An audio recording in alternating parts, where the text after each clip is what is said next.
డబ్బు, అనారోగ్యం, ఉద్యోగం, వ్యాపారం అప్పులతో బాధపడుతున్నారా? వెంటనే ఈ వెబినార్ లో జాయిన్ అవ్వండి.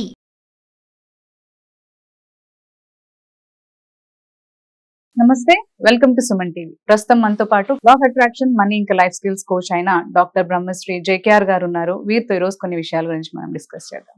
హలో గురుగారు, నమస్తే. నమస్తే అమ్మా. మనకి లా ఆఫ్ అట్రాక్షన్ ప్రకారం సంపదని ఆకర్షించాలంటే ఎలా గురుగారు? అమ్మా, లా ఆఫ్ అట్రాక్షన్ ప్రకారం సంపదల్ని ఆకర్షించాలి అంటే కొన్ని నియమాలు మనం పాటించాలమ్మా. ముందు సంపద అంటే మనకి ఇల్లు, కారు, పొలాలు, స్థలాలు ఇవన్నీ కూడా సంపదల కిందే వస్తాయమ్మా.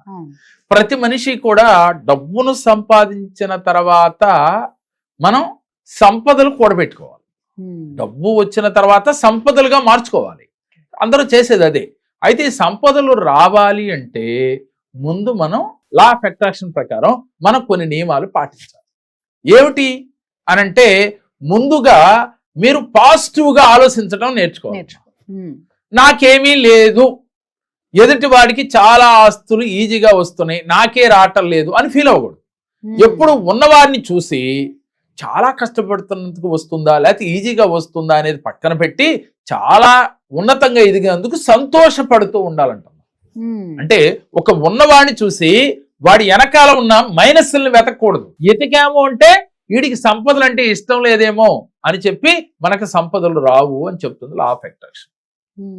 మీరు చాలా ఉన్నతంగా ఎదగాలని మీరు భావన ఉంటే, ఎవరైతే ఉన్నతంగా ఎదిగారో మీ బంధువుల్లో కావచ్చు, చుట్టుపక్కల వారు కావచ్చు, వాళ్ళు చాలా ఉన్నతంగా ఎదిగారు, వారికన్నా ఇంకా ఉన్నతంగా ఎదగాలి అని ఆలోచించడం తప్పులేదు.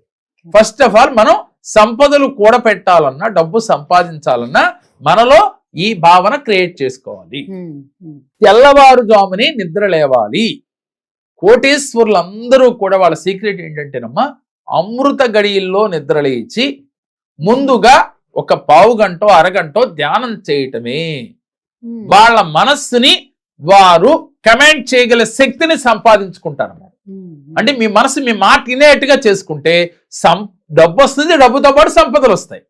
ఎప్పుడైతే మీరు ఈ ధ్యానం చేశారో, ధ్యానం చేసి మీరు ఏ రకంగా అయితే సంపదలు కావాలనుకుంటున్నారో అవి ఒక ఎల్లో కలర్ పేపర్ పైన చక్కగా రాసుకుని, నాకు ఇల్లు కావాలి, కారు కావాలి, పొలాలు కావాలి, స్థలాలు, ఏదైతే అది ఎలా రావాలో కూడా ఒక క్లారిటీ అనుకుని మీరు చేస్తున్న వృత్తి ఉద్యోగాలలో అది చేస్తే డబ్బు వచ్చినట్టుగా, ఆ డబ్బు తీసుకుని సంపదలు ఏర్పాటు చేసుకున్నట్టుగా మీరు ఫీల్ అవుతూ, అంటే విజువలైజేషన్ చేస్తూ, అలాగే యూనివర్స్ తో పంచభూతాలతో మమేకమవుతూ ప్రతిరోజు కూడా తెల్లవారుజామున ఒకే సమయంలో మెడిటేషన్ చేసిన తర్వాత మీరు అఫర్మేషన్స్ విజువలైజేషన్ చేయాలి.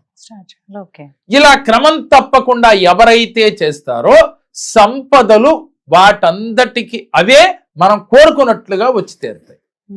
ఎంతో మంది ఇలా విశ్వ నియమాలు పాటించి వారు సంపదలు కూడపెట్టుకున్న వారు కోకొల్లలుగా ఉన్నారు. మనలో ఏంటి, కొన్ని రోజులు చేసిన తర్వాత ఇదంతా జరిగేనా అంటుంది. ఎప్పుడైతే ఘర్షణ స్టార్ట్ అయితే మీలో ఆకర్షణ ఉండదు.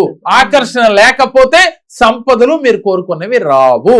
మీరు కోరుకున్నవి మీరు సంపాదించాలి అంటే మీరు మేనిఫెస్టేషన్ లో డౌట్ లేకుండా క్లారిటీగా ఎప్పుడూ కూడా నేను సంపదలు కలిగి ఉన్నాను, అది ఏమేం కలిగి ఉన్నామో మీరు ప్రతినిత్యము విశ్వానికి చెప్తూ ఉండాలి. మీరు నమ్మిన భగవంతుడికి నాకు ఇది ఇచ్చినందుకు మీకు కృతజ్ఞతలు.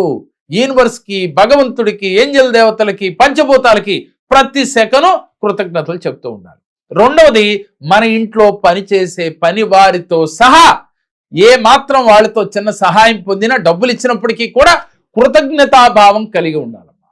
ఇలా ఎప్పుడైతే మీరు ఉన్నారో పంచభూతాలు కనెక్ట్ అవుతాయి, యూనివర్స్ కనెక్ట్ అవుద్ది, అలాగే భగవంతుడు కనెక్ట్ అవుతాడు. అప్పుడు మీరు కోరుకున్న విజువలైజేషన్ కానీ అఫర్మేషన్స్ కానీ ఈజీగా మీకు కోరుకున్నట్టుగా మీ దగ్గరికి వస్తాయి. మరి సంపదలు కూడబెట్టుకోవాలంటే ముందు మీలో మీరు ఈ మార్పు చేసుకోవాలి. మీరేంటో తెలుసుకోవాలి. తెలుసుకోవాలి అంటే మెడిటేషన్ చేయాలి. మెడిటేషన్ చేస్తే మీలో ఈ మార్పులు స్టార్ట్ అవుతాయి. దానికి మానవ ప్రయత్నం తోడైతే మీరు అనుకున్న గోల్స్ అన్ని ఈజీగా రీచ్ అవ్వగలుగుతారు. పట్టుదల, కార్యదీక్షతో మీరు ఏదైనా సాధించుకోవచ్చు. లా ఆఫ్ అట్రాక్షన్ చెప్పేది ఏమిటంటే, మనిషి కోరుకుంటే ఏదైనా సాధించవచ్చు. ఎటువంటి కర్మలనైనా జయించి మీరు కోరుకున్న విధంగా మీ లైఫ్ మీరు లీడ్ చేయొచ్చు, మీ తలరాతని మీరే మార్చుకోవచ్చు అని చెప్తుంది. మార్చుకోవాలి అంటే, కర్మల్ని జయించాలి అంటే ఫస్ట్ ఆఫ్ ఆల్ మీరు మెడిటేషన్ చేయాలి. మెడిటేషన్ చేసిన తర్వాత ఈ భావాలు కలిగి ఉన్నట్లుగా మిమ్మల్ని మీరు మార్చుకోవాలి. కోపం వస్తుంది కానీ ఆ కోపాన్ని బయటకు చూపించరాదు. ఏదైతే మీ నోటితో పలికామో అదే మీకు యూనివర్స్ నుంచి తిరిగి వస్తుంది. ఎదుటివాడిని తిడితే అదే వస్తుంది. అలాగే పాజిటివ్గా మాట్లాడితే పాజిటివ్గా వస్తుంది. ప్రతినిత్యం నేను కోరుకున్న సంపదలు కలిగి ఉన్నాను అని యూనివర్స్తో మేనిఫెస్టేషన్ చేయాలమ్మా. నేను అనుకున్న నా డ్రీమ్ ప్రకారం ఇల్లుని నిర్మించుకున్నాను, అలాగే ఐశ్వర్యవంతుడై ఉన్నాను, నేను మనీని అట్రాక్ట్ చేయగలను. ఇలా పాజిటివ్గా మీరు ప్రతి నిత్యము ఏ పని చేసినా ఇదే భావంతో ఉండండి. సంపదలు మీరు కోరుకున్నట్టుగా మీ దగ్గరికి వచ్చి తీరుతాయి. చాలా మంది ఇలా ఆచరించి మా క్లాసులకు జాయిన్ అయినా లేదు 1-to-1 సెక్షన్లో మాతో అపాయింట్మెంట్ తీసుకుని కూడా ఈ అఫర్మేషన్ చేస్తూ ఇలా గనక మీ మనసుని మీరు జయించి ఇలా అఫర్మేషన్ చేస్తూ విజువలైజేషన్ చేస్తూ గనక ఉంటే సంపదలు ఏ సంపద అయినా మీరు పొందగలుగుతారు. కావాలంటే ప్రాక్టికల్ గా చేసి చూడండి, విజయం మిమ్మల్ని వరించి తీరుతుంది. ధన్యవాదాలండి. నమస్కారం.